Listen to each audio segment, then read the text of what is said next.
Olá, amigos. Estamos mais uma vez iniciando um estudo e hoje estamos revivendo um estudo que fizemos há algum tempo sobre os desigrejados. É um fenômeno crescente em nosso tempo. Muitas pessoas dizem permanecer vinculadas ao cristianismo, mas se desvinculam de qualquer igreja, de toda e qualquer igreja. Esse movimento, vale repetir, tem tido um crescimento expressivo. E, ao mesmo tempo, ocorre um outro fenômeno, que é uma coisa chamada revanche do sagrado. Né? Algumas igrejas crescem, algumas pessoas se dedicam com muita fé e com muito fervor a alguma igreja ou a alguma crença, seja uma crença no sobrenatural, seja uma crença secular. Se fala em religião civil, religião política, e, ao mesmo tempo, há um descrédito. Tem uma profecia bíblica que fala no esfriamento no final dos tempos, mas, ao mesmo tempo, também fala num avivamento. Avivamento de quem? Da igreja, não uma igreja instituição, nem uma igreja organização humana, mas a igreja entendida, como se dizia na Bíblia, entendida como uma reunião espiritual ou conjunto de todos os que espiritualmente estão em Cristo. Então, passamos algumas considerações iniciais. Primeiro, que vivemos numa época que já foi chamada por alguém de sociedade líquida. Outros chamam de pós-modernidade. E o que caracteriza esse tempo? É um tempo em que as relações sociais se tornam mais frágeis, os casamentos se desfazem com muito mais facilidade, parentes próximos se distanciam muito mais facilmente uns dos outros, pais e filhos, irmãos, e os vínculos profissionais. Não faz muito tempo que alguém se encaminhava para uma profissão, se virasse advogado, engenheiro, médico, dentista, nunca mais saía daquela profissão. Né? Era uma espécie de casamento sem divórcio. Hoje é comum que as pessoas passem por uma, duas, três profissões ou mais, porque as relações sociais, de um modo geral, todas são mais móveis, mais frouxas. Inclusive, a relação com o espaço geográfico em que elas crescem, nascem e crescem. Né? Então, as pessoas... Isso é mais comum nos Estados Unidos, a pessoa mora num estado, depois vai morar no outro, depois vai morar no outro. Não é tão grande a nossa mobilidade geográfica assim, mas também temos isso. Né? As pessoas... Inclusive, o fenômeno da imigração. Já existem, por exemplo, grandes comunidades de brasileiros nos Estados Unidos, em Portugal, na Espanha, na França, na Itália, na Inglaterra, na Alemanha, na Austrália, em toda parte. Né? E isso não era comum. Né? No período que para a história é muito pouco, o período da minha idade, embora eu tenha muitos anos, é muito pouco do ponto de vista da história, não havia isso. Eram raríssimas as pessoas que saíam do Brasil.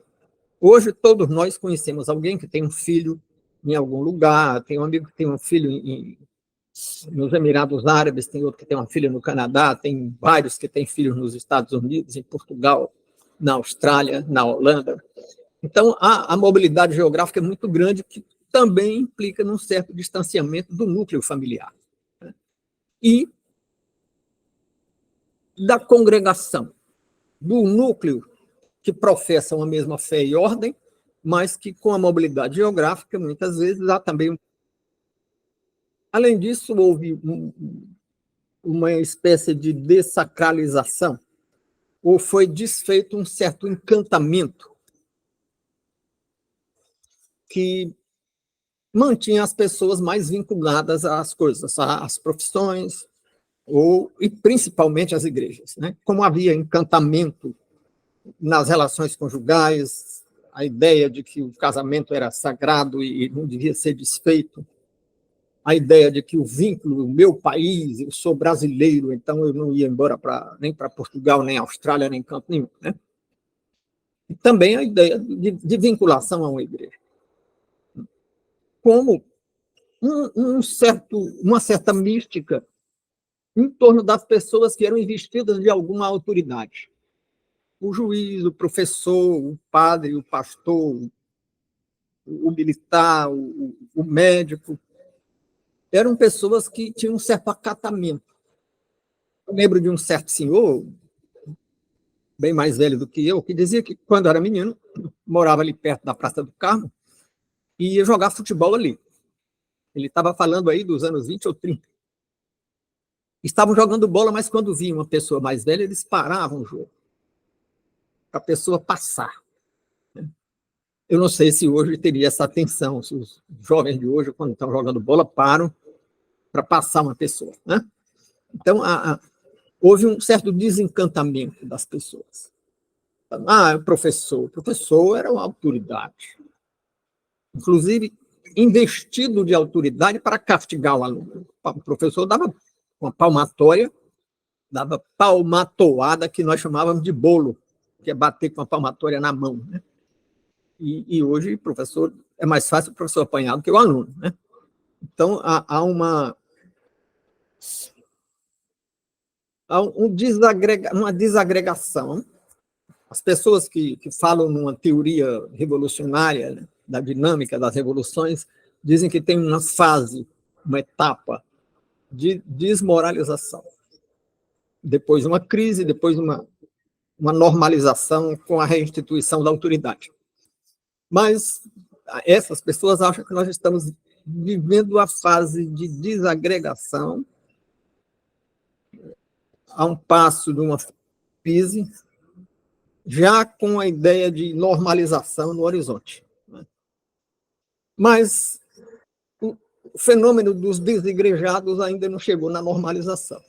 Está meio na fase da desmoralização, até porque as condutas humanas das lideranças em todas as instituições contribuíram para desacreditar as instituições. A conduta de professores, de alguns professores, contribuiu para essa dessacralização ou desmistificação do magistério. O professor não é mais aquele senhor ou aquela senhora que todo mundo respeitava, né, por ser professor. E nem as lideranças políticas, né, e nem as lideranças religiosas. Embora ainda exista grupos em que alguma ou outra liderança, nas chamadas igrejas personalistas, tem alguma liderança que até talvez seja mais forte do que no passado, né? Mas a tendência não é essa. Existem diferentes tendências e nós estamos focando aqui mais na tendência dominante que ensejou o nome de sociedade líquida ou de pós-modernidade. Mas a sociedade não é um todo indivisível, não é como, digamos, uma bola de futebol, você dá um chute numa bola de futebol, ela só vai numa direção. Né? Agora, a sociedade parte dela vai numa direção, outra parte vai em outra direção. Tem uma parte da sociedade que vai na direção do afrouxamento dos costumes, dos valores, da normatividade social e das relações interpessoais, seja no plano das sociedades, do microcosmos da sociedade, na família, na escola, onde as relações são cara a cara, seja no âmbito institucional das relações instituídas conforme padrões ou papéis de conduta social, onde é diferente da relação de dois estudantes que o João se relaciona com o José. Outra coisa é numa instituição o professor que se relaciona com o diretor da escola. Aí um é papel de professor, o outro é papel de diretor. Ou na sala de aula embora hoje haja muita informalidade, mas o papel de professor e o papel de aluno é que regiam as relações, como de pai e filho, que também tem sofrido algum desgaste. Né? Então, teve essa fragilização dos valores e das relações sociais. Mas eu estava dizendo há pouco que a sociedade caminha em diferentes direções. Então, há um desgaste, um descrédito, ou uma desmoralização, ou uma tentativa de desmoralização de determinados valores ou referências culturais. Mas também há um empoderamento, para usar uma palavra desagradável, há um empoderamento ou um esforço por fortalecer alguns valores, que geralmente são o inverso dos valores chancelados pela prática continuada, que, para quem acha que aquilo que deu certo deve receber o nome de tradição. Claro que quem quer inverter tudo isso não acha que deu certo, né? Embora que a mudança desses padrões que eram considerados como tradição, porque era uma coisa que tinha dado certo, tinha sido aprovada pela prática ao longo de gerações sucessivas, algumas pessoas acham que não era nada aprovado, não era nada que se possa aprovar, porque tinha inconvenientes e tal. Mas quando se cultuavam e cultivavam essas práticas, havia menos crime, menos suicídio, menos problemas psicológicos ou psiquiátricos, menos depressão e outras coisas, né? Então, isso veio junto com o fenômeno da secularização.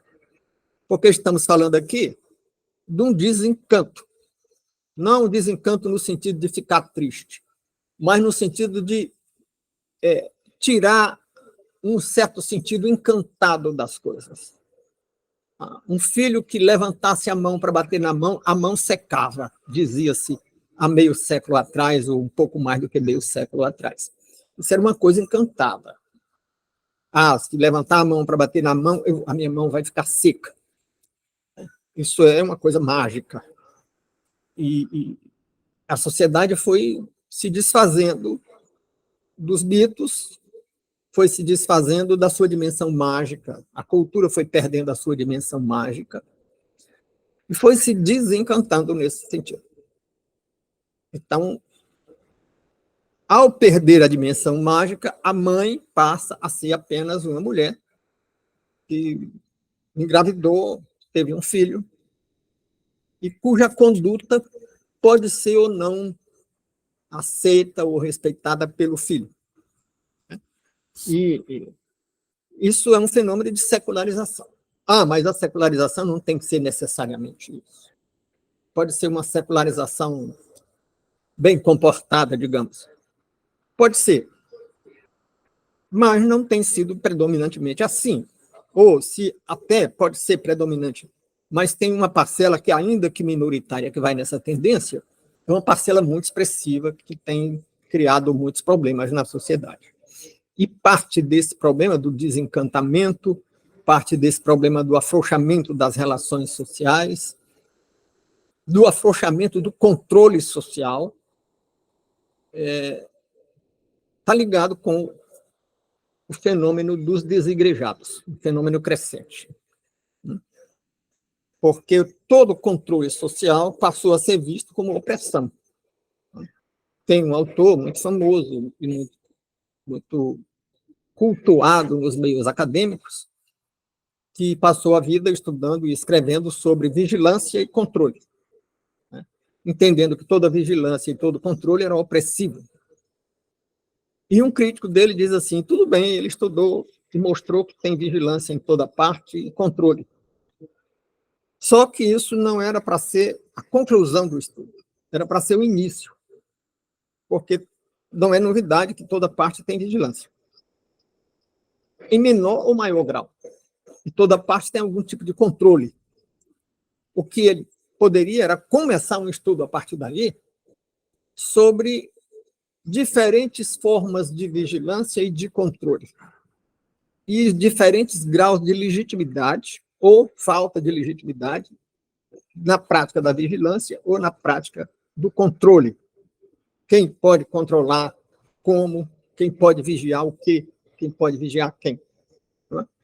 Então, professores eram parte do controle social e perderam muito desse controle. Os pais eram parte, os mais velhos em geral, tios e avós, e até irmãos mais velhos, eram parte dessa vigilância e desse controle, padrinhos, né, que é um parentesco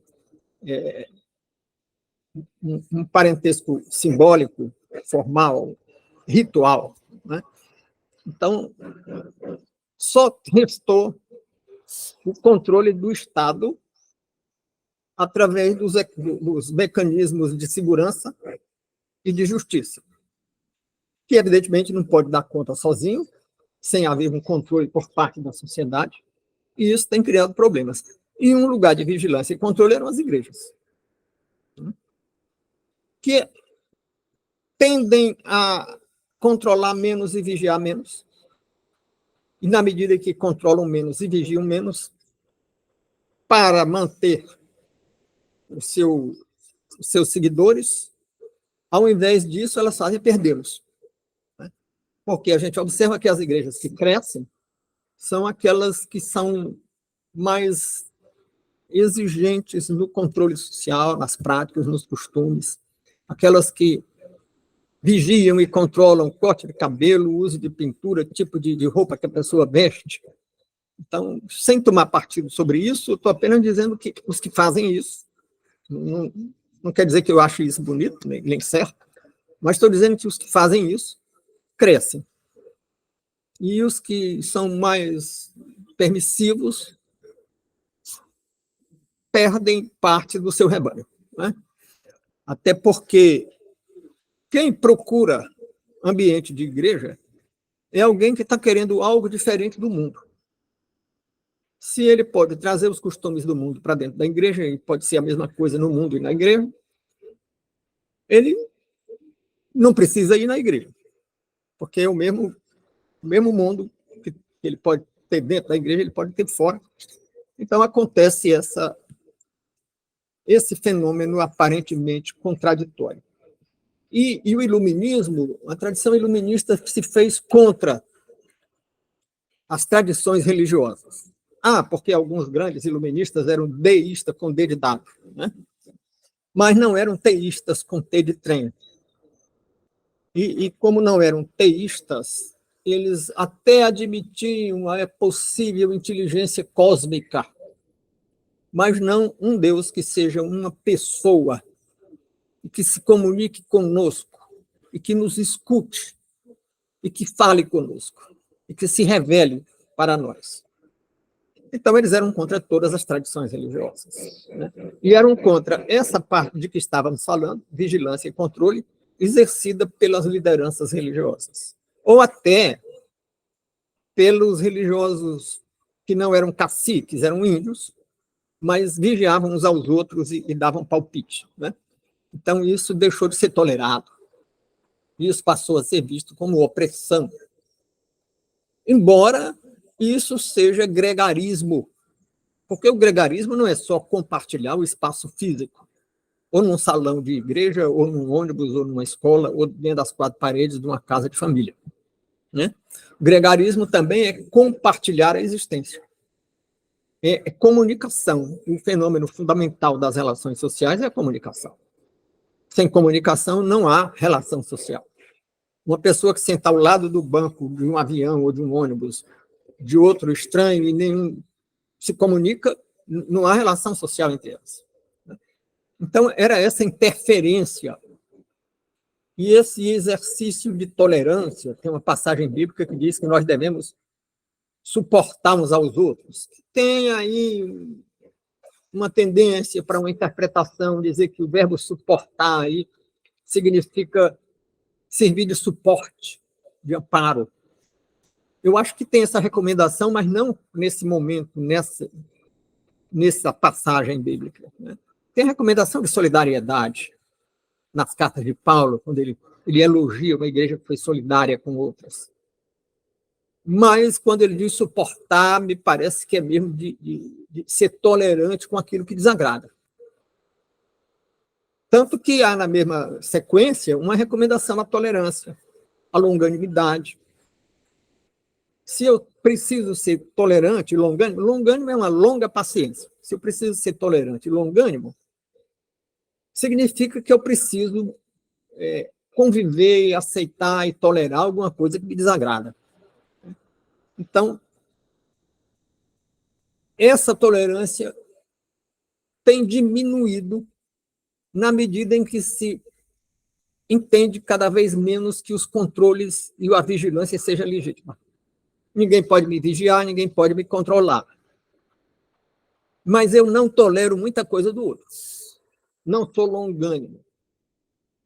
Não sou tolerante. Se não sou longânimo e tolerante, estou, de certo modo, agindo como se vigiasse, como se controlasse. Ah, não, mas eu não vigio nem controlo. Eu só não tolero certas coisas quando se refiram a mim. Pois é, se referem a mim. Mas o que não se refere a mim não faz parte das minhas relações sociais. Não faz parte do meu gregarismo. Por isso eu tenho dito há muito tempo que a história do amor ao próximo, próximo aí, não é semelhante. No meu entendimento, me perdoem colocar aqui uma percepção minha, no meu entendimento, próximo aí é quem está pertinho mesmo. Eu não devo amar o próximo que está sofrendo na guerra da Ucrânia. Eu nem conheço, nunca vi a cara. Seria falsear a verdade eu dizer que eu não posso conciliar um sono preocupado com as criancinhas na guerra da Ucrânia. Não. Eu preciso amar o próximo. É aquele que está perto de mim. É o flanelinha que me enche o saco em qualquer estacionamento onde eu paro. É aí que é preciso amar o próximo, ser tolerante, ter longanimidade, suportar. Eu preciso ser tolerante, ter longanimidade, suportar o irmãozinho que se congrega junto comigo e discorda de mim, ou acha que eu não devia usar bigode, ou alguma outra coisa. Então, a secularização afastou a ideia de uma relação íntima com Deus. Porque quem se congrega é porque procura isso. Quem, de algum modo, assimilou, ainda que sem confessar que assimilou, até sem saber que assimilou, o deísmo com D dos iluministas, não está procurando a intimidade com Deus. Se estivesse procurando, não empreenderia essa busca sozinho, em casa. Iria se juntar com alguém, porque o trabalho em grupo, a terapia de grupo, significa que o sozinho tem uma capacidade menor do que o agregado. Então, os desigrejados tendem a não estar tão empenhados nessa busca de uma aproximação, de uma intimidade com Deus. E não é só porque o desigrejado não esteja interessado nessa busca ou tenha assimilado um pouco o deísmo. Não. Essa história de que Deus vai falar comigo ou deixou escrito alguma coisa para mim. Espera aí, eu apenas acredito em Deus. Tem muita essa história de dizer que acredita em Deus, né? E achar que isso é o suficiente. Embora, biblicamente, também esteja escrito. Tu crês em Deus, fazes bem. O diabo também crê e treme. E naquele episódio dos demônios que foram para os porcos, eles louvaram e adoraram a Jesus. E depois pediram para ir para os porcos. E ele atendeu. Então, a ideia de que eu creio em Deus e é suficiente. A ideia de que o cristianismo não é um esforço continuado para nos transformarmos em nova criatura. Uma gestação do novo nascimento, que não é um nascimento físico, é um novo nascimento espiritual, que é uma gestação que não termina até o fim da nossa existência biológica, senão nós nos transformaríamos em alguém perfeito, uma nova criatura perfeita. Então, esse esforço, essa tentativa de nos tornarmos uma nova criatura por obra do Espírito Santo, porque nós não temos essa capacidade de fazer isso sozinho. Aliás, a psicanálise diz que quanto mais a pessoa se analisa, mais se engana, mais se complica. Né? Então, tem que buscar na alteridade, O desigrejado é alguém que não está buscando a alteridade, o outro, e está se encerrando na sua finitude. Se está se encerrando na sua finitude, poderá agudizar o incômodo da finitude. A finitude quanto ao limite físico, quanto ao limite cognitivo, quanto ao limite emocional, psicológico e tal. Porque não existe razão, não existe sentido para as condutas ou as ideias que têm um fim em si mesmo, auto-fim, que a filosofia gosta de grego e diz autotélico, auto próprio telos fim. Então, autotélico é aquele sujeito que age só em função dele mesmo. Tem outros nomes para isso, mas vamos hoje examinar esse aspecto, né? Isso não existe na natureza. Tem um exemplo que eu às vezes repito da borboleta, né? Porque a borboleta, a maior parte do tempo, é apenas um ovo muito pequeno. Depois, esse ovo passa por uma metamorfose e passa a ser lagarta. E a lagarta passa a ser casulo, quando ela se envolve numa teia, num conjunto de protetor que ela mesma elabora. Até aí, ela parece viver só para ela. O ovo está num canto quieto, a lagarta passa o tempo comendo, e o casulo passa o tempo encerrado dentro de um casulo, o período de transformação. Depois, a menor fase da vida dela, o período mais curto, é quando ela sai do casulo e abre as asas, e agora não é mais lagarta, é borboleta. Não vai mais se alimentar. Não vai mais viver para ela mesma. Ah, mas ela vai se acasalar. Vai. Mas vai se acasalar para dar continuidade à espécie. E vai sair depositando ovos. Para quê? Depositando ovos nas folhas em algum lugar. Para dar continuidade à espécie. Então, não é autotélica a existência dela.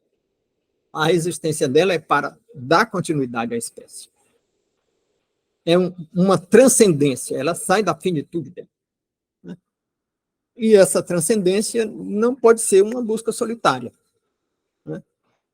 E a escolarização é herdeira do iluminismo e estimulou essa presunção de autossuficiência, que é uma presunção e uma certa arrogância também. A pessoa que acha que tem autocrítica suficiente. Fora do gregarismo, nós só temos autossuficiência. Só temos, para corrigir os nossos desvios da razão, a autocrítica. E ninguém tem autocrítica na medida certa. Ou nós temos autocrítica demais e ficamos aquém das nossas possibilidades, deixamos de fazer alguma coisa porque a nossa autocrítica acha que não vamos fazer bem feito, ou por algum outro motivo que nos acha inadequado para alguma conduta, ou temos autossuficiência de menos e vamos além do que deveríamos ir. A autocrítica precisa da alteridade, precisa do outro. Ah, mas o ambiente de igreja é um ambiente muito ruim porque nem sempre a crítica é bem-vinda. É claro, dificilmente a crítica é bem-vinda em qualquer lugar. Né? Na escola, na igreja, vai criticar seu professor, que é muito provável. Aquele professor que prega muita tolerância, que diz que o professor e o aluno têm uma relação horizontal e dialógica, até o momento que você concordar com isso. Né? Mas a crítica existe mesmo sem ser bem recebida. E não tem que ser uma crítica construtiva ou destrutiva. Não classifique assim.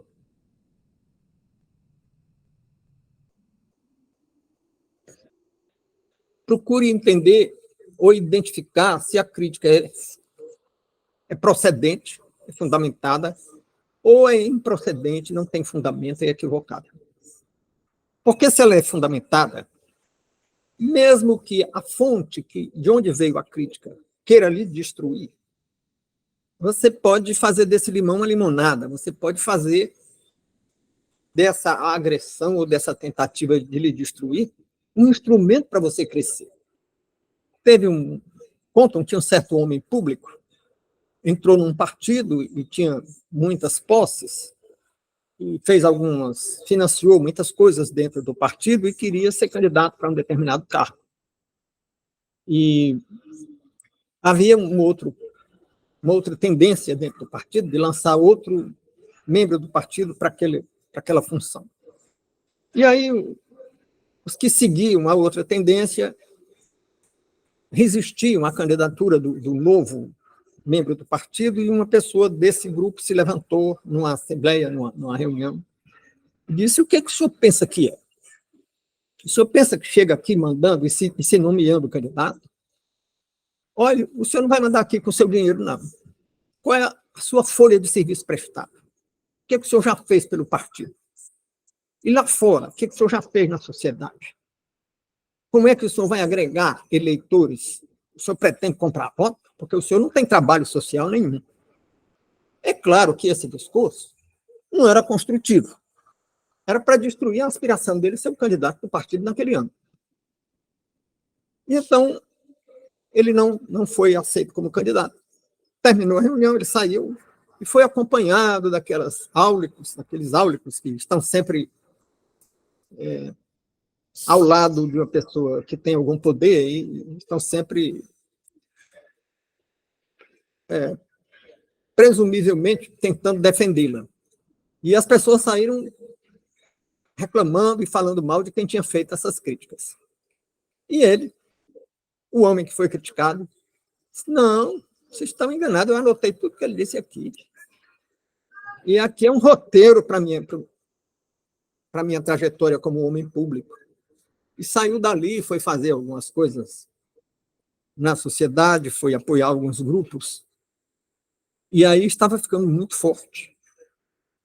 E seria candidato, certamente, na eleição seguinte. E seria um candidato muito forte, porque apoiou mais de 300 núcleos na sociedade. Então, qual foi a diferença?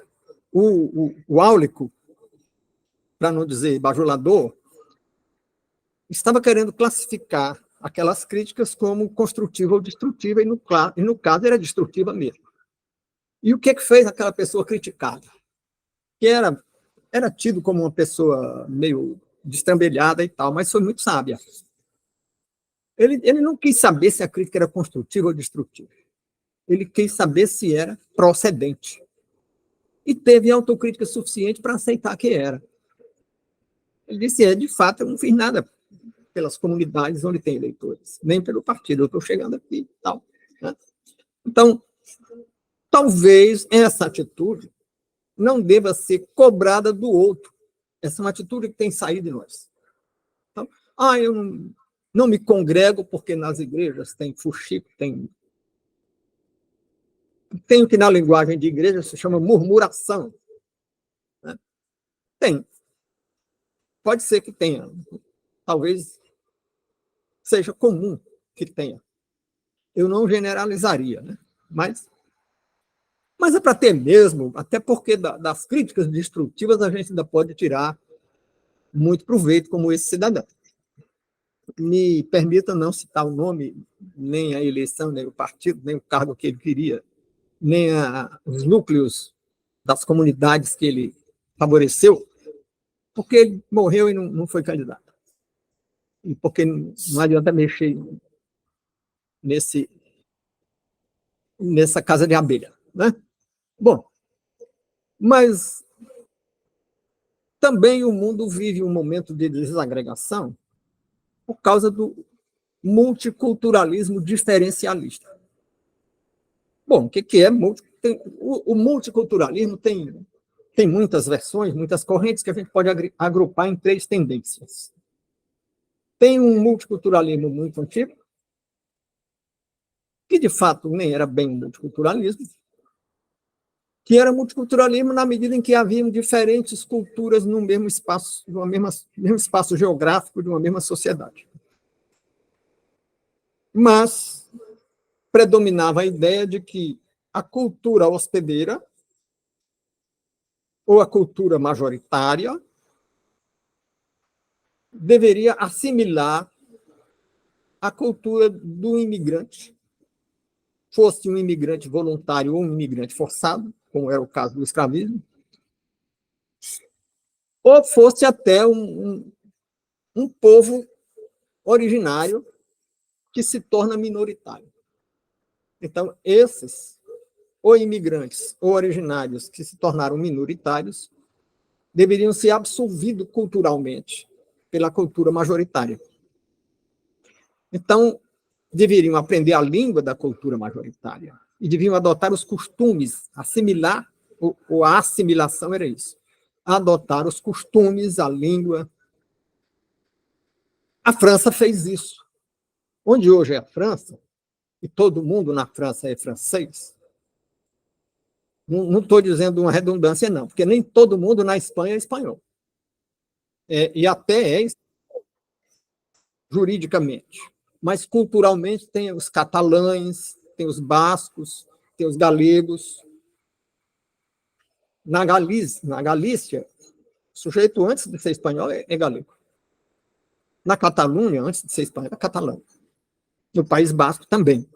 E lá no norte, no noroeste, também, Astúrias, tem os asturianos, que são também um pouco diferentes. Né? Mas na França, não. Na França não tem minoria étnica. Ah, mas tem chegando lá, tem pessoal que veio da Argélia, da África do Norte, tem, aí é outra coisa. Né? Aí tem agora uma nova situação de um multiculturalismo recente, causado pela imigração, mas não foi da formação histórica da França. E a formação histórica da França era multicultural. Tinha lá no norte, tinha os flamengos, que ainda hoje eles sabem que são descendentes dos flamengos, mas falam francês, têm costumes franceses, se sentem franceses. Diferente dos catalães, que falam catalão e até vivem pensando em se separar da Espanha. Tinha na França um povo que não falava, não era dialetozinho, não. Tinha era uma língua culta, com uma literatura muito rica, que eram os provençais. O provençal era uma língua muito rica, com uma literatura muito rica. E a França passou um trator por cima e todo mundo tinha que ser francês e falar francês e não ter nenhuma outra etnia. Lá na fronteira da Espanha, na parte meridional dos Pirineus, que é a montanha, cadeia de montanha que divide a Espanha da França, do lado espanhol, você tem os catalães. Do lado francês, tinha a mesma etnia, não tem mais. Do lado francês, todo mundo é francês. Né? Bem, foi um multiculturalismo assimilacionista.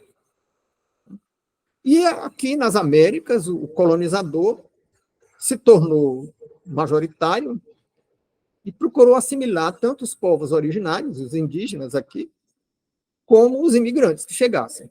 Fossem os imigrantes forçados, que eles traziam a força, traziam escravos para cá, fossem os imigrantes voluntários.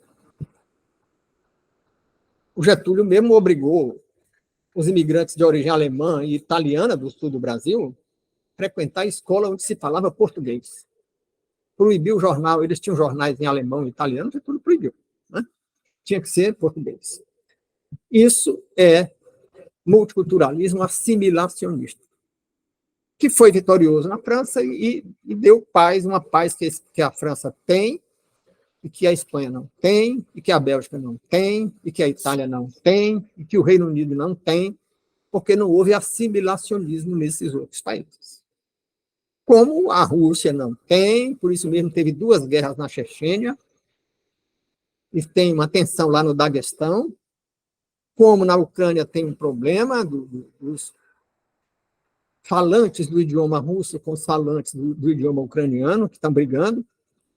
Então, o assimilacionismo dizia, olha, precisamos assimilar, porque senão vai ter problema. Né? Bom, esse é um tipo de multiculturalismo. Outro tipo de multiculturalismo é o multiculturalismo diferencialista, que diz assim, olha, cada povo tem sua cultura, cada etnia tem sua cultura, não podemos mexer nisso, isso é imexível, vamos respeitar. Hoje o verbo respeitar é usado largamente, né? Antigamente, respeito era um tributo que se pagava ao mérito. O sujeito respeitava o Pelé porque tinha mérito como jogador. Eu respeitava um grande compositor, um Tchaikovsky, porque tinha mérito como compositor. Hoje não, hoje você respeita o sujeito acolá porque ele planta bananeira. Né? Ou porque ele se sente cachorro e anda de quatro e ladra e uiva. Né? Então a gente respeita. É um atributo dele, é uma vontade dele e tal. Né? Então, o assimilacionismo não tinha isso. O assimilacionismo dizia, não, nós temos que ter uniformidade. O diferencialismo diz, não, nós somos diferentes e vamos continuar assim. E cada macaco no seu galho. Né? Então, surge o movimento identitário. Então, tem as identidades geracionais, fulano é jovem, fulano é maduro, fulano é velho, fulano é criança. Tem aquele grupo identitário por fenótipo, o sujeito tem um fenótipo caucasiano ou tem um fenótipo de afrodescendente, e aí se fecha num grupo, né, só com seus semelhantes. Ou tem o grupo identitário caracterizado por comportamento. É o sujeito que adota determinadas práticas ou determinados valores, ou simplesmente que se opõe a determinados valores. Né? O identitário pela negação. Não sou isso, nem sou aquilo, tal, tal. Né? Os grupos identitários contribuem para uma certa desagregação, pensando em agregar dentro do grupo identitário. E pode acontecer.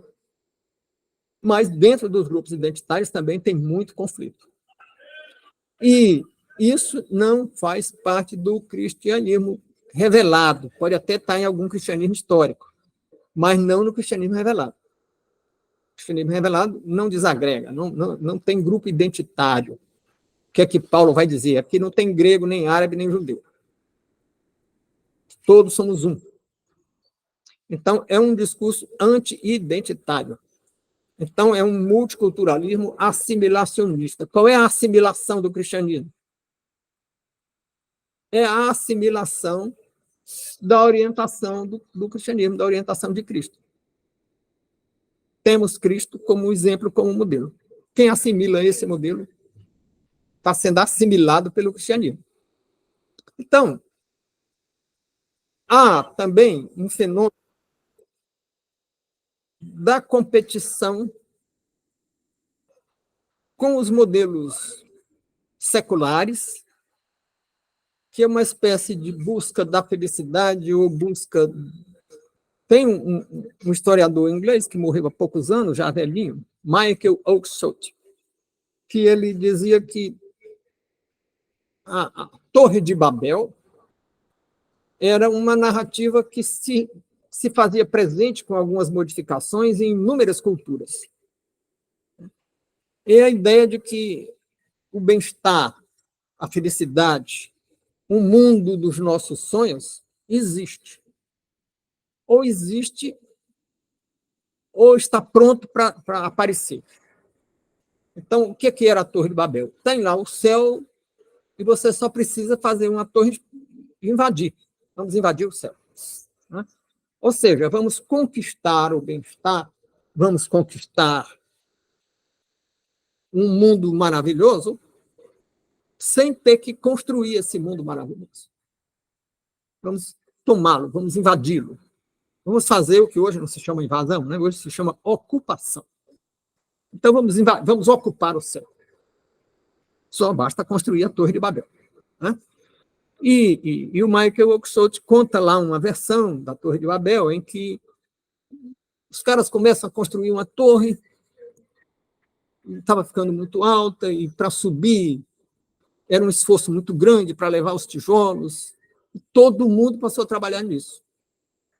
Toda a força de trabalho foi para isso. E ficou muito alta, mas não tinha base para suportar o peso e desmoronou. E toda a riqueza da sociedade morreu ali. E a sociedade ficou miserável. Porque a força de trabalho morreu ali, os recursos tinham todos sido investidos ali e tudo desabou. A ilusão de encontrar uma maneira de ocupar um céu, um paraíso, essa ilusão tende a terminar num desastre. E isso é uma força que entra em competição com o cristianismo. E em algumas igrejas, as pessoas que foram encaminhadas para uma torre de Babel secular na sociedade, lute por uma torre de Babel. A ideia de que a história se resolve pelo conflito. Então, essas pessoas acabam saindo da igreja. Eu conheci vários jovens que começaram com isso, foram para a vida pública e não voltaram mais para as igrejas. Né? Então, eu tenho desigrejado porque, na verdade, se tornou um crente de uma religião política ou civil. Tenho desigrejado que viu numa igreja semelhante ao mundo. Então, eu fico mesmo no mundo. Não encontrou lá um apelo para uma conduta diferente, uma vida diferente, um novo nascimento, uma nova criatura. Né? Bom, tem a Torre de Babel e tem a evasão que resulta dos escândalos. A liderança é humana e tem imperfeições. Eu me escandalizo com a liderança e não vou mais lá. Né? Ou a liderança tem interpretações e doutrinas que, a meu ver, me parecem equivocadas, então não vou mais lá. Né? E geralmente esses conflitos são meio secundários. Né? Conflitos em comunidades, em igrejas, geralmente não são pela questão central do cristianismo. Eu não tenho notícia de evasão ou de divisões nas igrejas. Eu me refiro à igreja local, né? Porque alguém acha que Jesus não é o caminho, o único caminho de salvação. É mais fácil haver uma divergência porque queriam pintar uma parede de azul e o outro queria pintar de outra cor. Isso deu lugar a um conflito. Ou porque alguém queria ter um carro, queria ser secretário e não deu para ele ser secretário, ele sai. Né? Então, tem o desigrejado desse modo. E tem o desigrejado que tem uma doutrina muito maravilhosa e desculpem aí eu flexibilizar uma palavra maravilhosa, que não é para ser flexibilizada, né? Tem uma doutrina maravilhosa e não encontra receptividade para essa doutrina e sai por isso. Né? Então, ele não tolera a doutrina do outro, porque, na verdade, ele diz que o outro não tolera a doutrina dele, mas ele também não tolera a doutrina do outro e sai. E tem, como eu já vinha dizendo, os escândalos, tanto as lideranças, tanto os caciques como os índios, podem dar lugar a escândalo, podem ter condutas muito reprováveis ou pouco reprováveis, às vezes fazem uma tempestade no copo d'água, tem realmente um desvio de conduta, mas não é uma coisa séria, né? Um desvio de conduta próprio de uma fase da vida e relacionado com questões que são havidas como aceitas na sociedade e aceitas desde muito tempo, não apenas agora no domínio da contracultura. E, de repente, se cria uma sensibilidade muito grande por isso. Mas é interessante o que nos diz um livro de referência do cristianismo, que é a Bíblia, né? A gente lá em Mateus 22, 29, quer dizer, capítulo 22, versículo 29. Jesus, respondendo-lhes, disse-lhes: erreis não conhecendo as Escrituras nem o poder de Deus. Então, geralmente, esse conflito, essa intolerância, esse cisma, esses rompimentos, resulta de um desconhecimento ou de alguém que conhece, mas não segue a Escritura. Porque se conhecesse, lembraria que precisa ter longanimidade, precisa ter tolerância e precisa da crítica. Ah, mas a igreja também precisa da minha crítica? Precisa. As igrejas precisam ser receptivas à crítica. Mas ser receptivo não significa ter que aceitar. Né? Elas precisam ouvir as críticas. Porque se não ouvir a crítica, ela perde o equilíbrio. O que nós dizíamos no início da nossa conversa. Todo indivíduo precisa de crítica porque não tem autocrítica na medida certa. Indivíduos e instituições. Liderança que não ouve ninguém tende a se afastar da realidade, a perder contato com a realidade.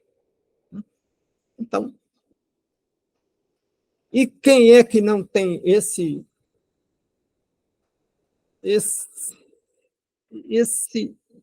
comportamento, essa conduta de aceitar que exista crítica?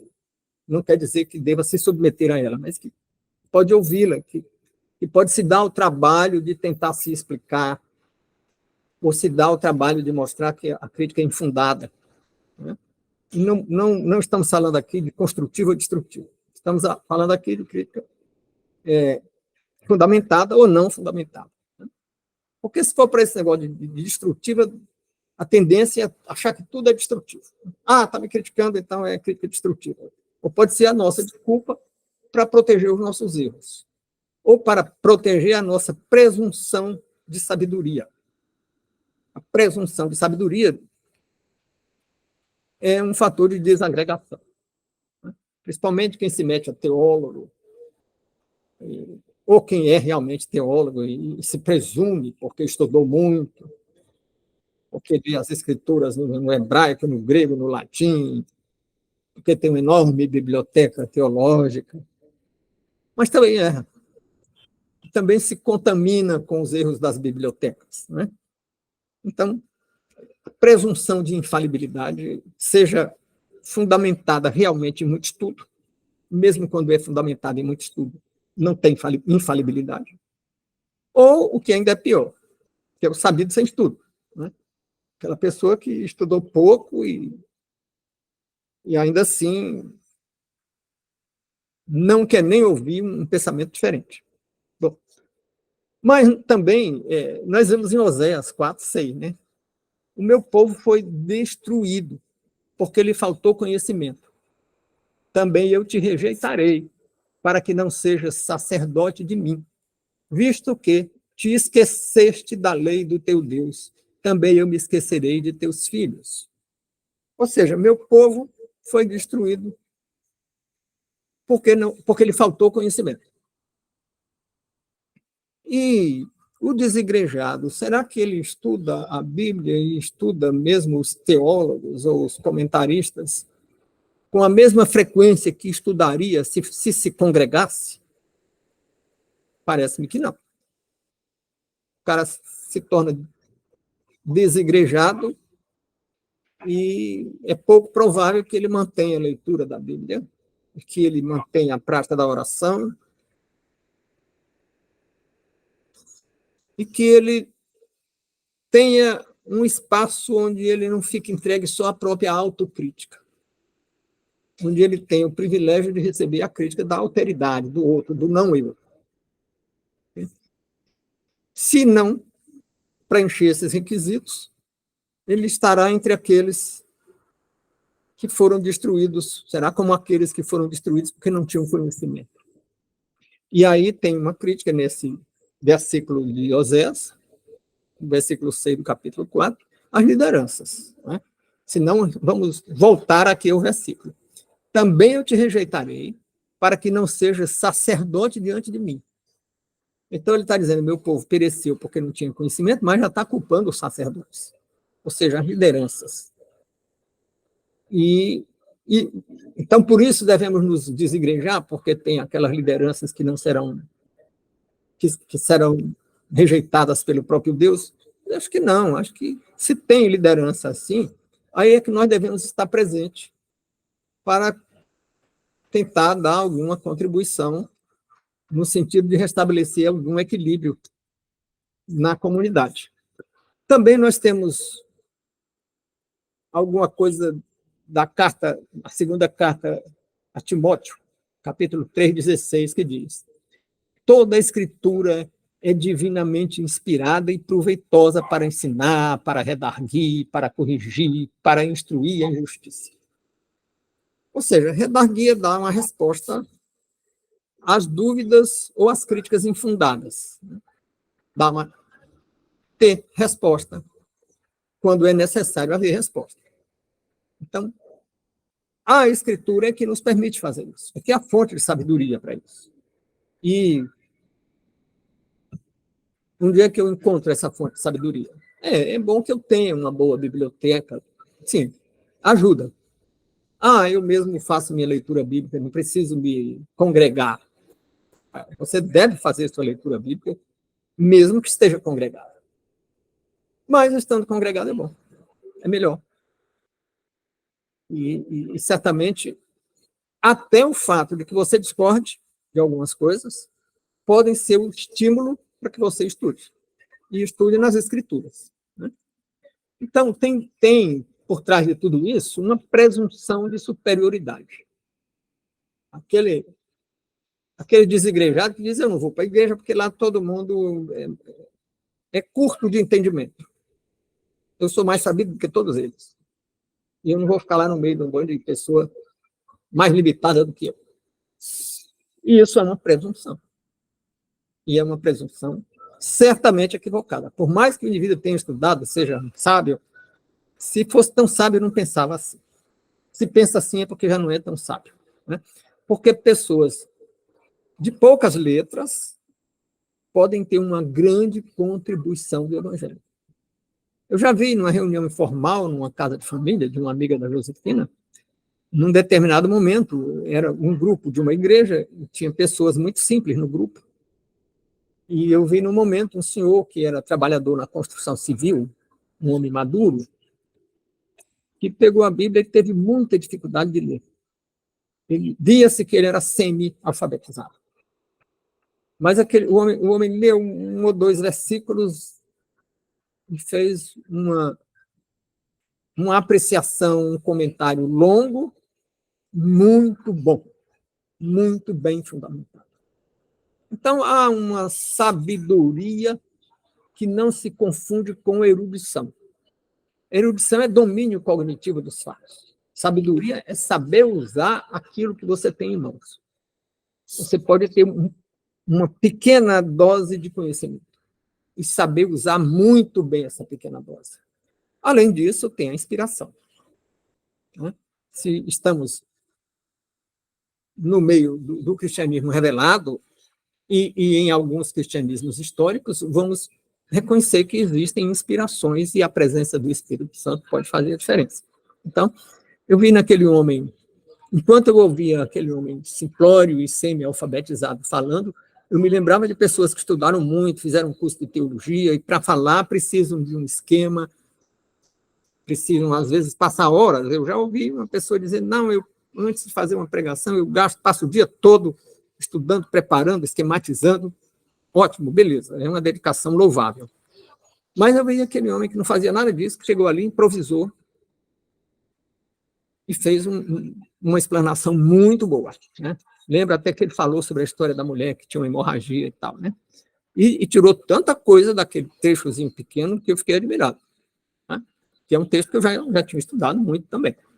Bom, então, nós temos também Provérbios 3:6, que diz: confia no Senhor de todo o teu coração e não te estribes no teu próprio entendimento.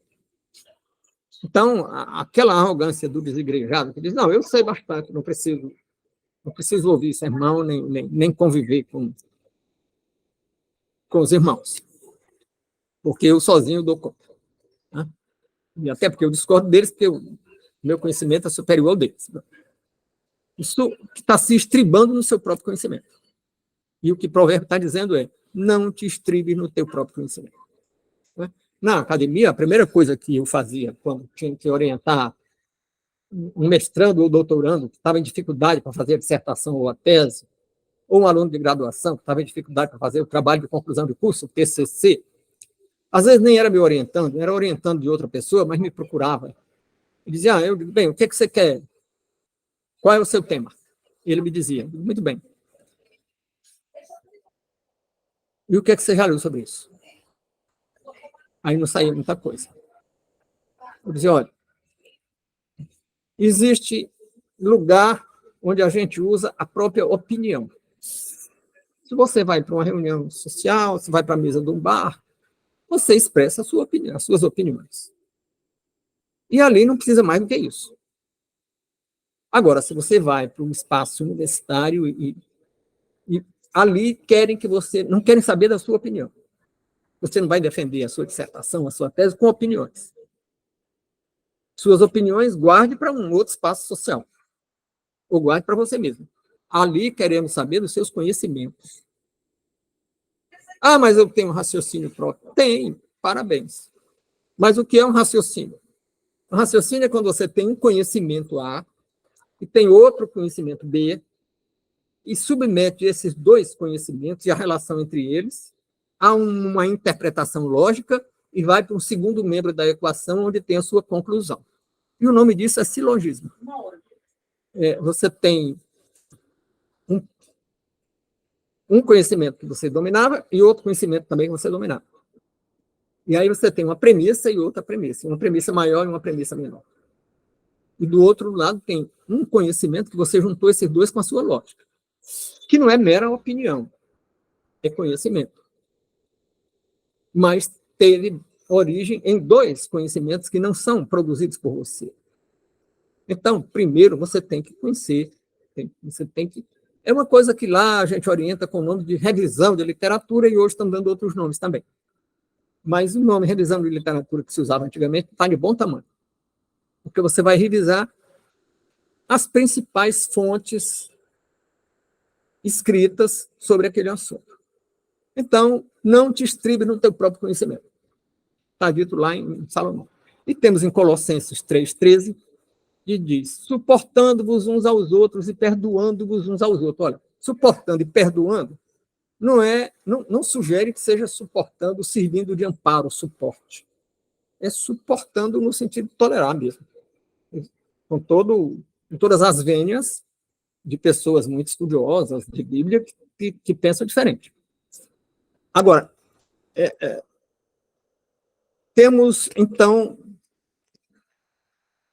o desigrejado que desacredita da igreja porque tem influências laicas, geralmente da escola ou da universidade, e ele valoriza mais o conhecimento laico. Nós temos um outro estudo sobre... na série Conhecimento, Razão e Fé, nós temos 4 ou 5 vídeos sobre as diferentes formas de conhecimento, e lá está mais ou menos explicado por que a gente não tem como submeter o domínio teológico ao domínio científico ou filosófico. São campos de estudo diferentes. Né? Bem, em Gálatas nós temos Gálatas 6,10. Então, enquanto temos tempo, façamos bem a todos, mas principalmente aos domésticos da fé. Então, eu já vi alguém dizer que, mas que cristianismo é esse que primeiro socorre os outros, não tem universalidade? Não é para ter universalidade, não. Isso é conversa de quem quer destruir a fé e quer destruir a solidariedade. Porque eu levava meus filhos para a escola, mas não saía pegando todos os meninos da cidade para levar para a escola. Era uma solidariedade específica para o que está perto de mim. Eu dizia pouco, que próximo é quem está perto. Então, eu levava meus filhos. Hoje eu vou pegar meus netos na escola, quando minha filha, meu genro não podem ir. Mas eu não vou pegar qualquer menino, não, só porque são meus netos. Então eu sou malvado, porque não sai pegando qualquer menino na escola? Não. Porque eu tenho que amar o próximo. Não é aquele que está distante, que não sei quem é. Né? E também porque, se for para ter solidariedade com todos, é claro que se torna impossível. E porque é impossível, eu não tenho com nenhum. Então, já que eu não posso pegar todo mundo na escola, já que eu não posso matar a fome de todo mundo, então eu não vou ajudar ninguém. Esse é um subterfúgio malévolo para destruir a solidariedade, porque a solidariedade é para ser específica. Ah, mas o cara que foi assaltado na estrada e passou um sacerdote, passou não sei quem mais, e foi o samaritano que o socorreu. Portanto, o samaritano socorreu um judeu porque o samaritano tinha uma solidariedade universal. Não, não era tão universal, não. Pense bem, ele socorreu um homem ferido no estrada, que não tinha quem socorresse. Mas ele certamente não chegava na cidade dele e saía procurando atender todas as necessidades da cidade. Ele atendeu excepcionalmente alguém ali que estava numa situação muito vulnerável. Porque existe a especificidade e existe o grau de necessidade. Né? Bom, em Romanos 12, 1, nós temos: rogo-vos, pois, irmãos, pela compaixão de Deus, que apresenteis o vosso corpo em sacrifício vivo, santo e agradável a Deus, que é o nosso culto racional. Peguei esse versículo só para lembrar que o culto do cristianismo é para ser racional. E é isso que nós estamos tentando fazer. Teríamos mais algumas considerações, mas nenhum assunto pode ser esgotado. Então, eu agradeço a presença de cada um e peço que se comuniquem, que contribuam com alguma crítica ou com algum adeno, acrescentando alguma coisa, ou indagando, perguntando. Manda por escrito a pergunta e nós responderemos. Eu estou pensando em amildar essas lives, talvez até fazer todo dia, quando for possível. Então, muito obrigado e até a próxima oportunidade.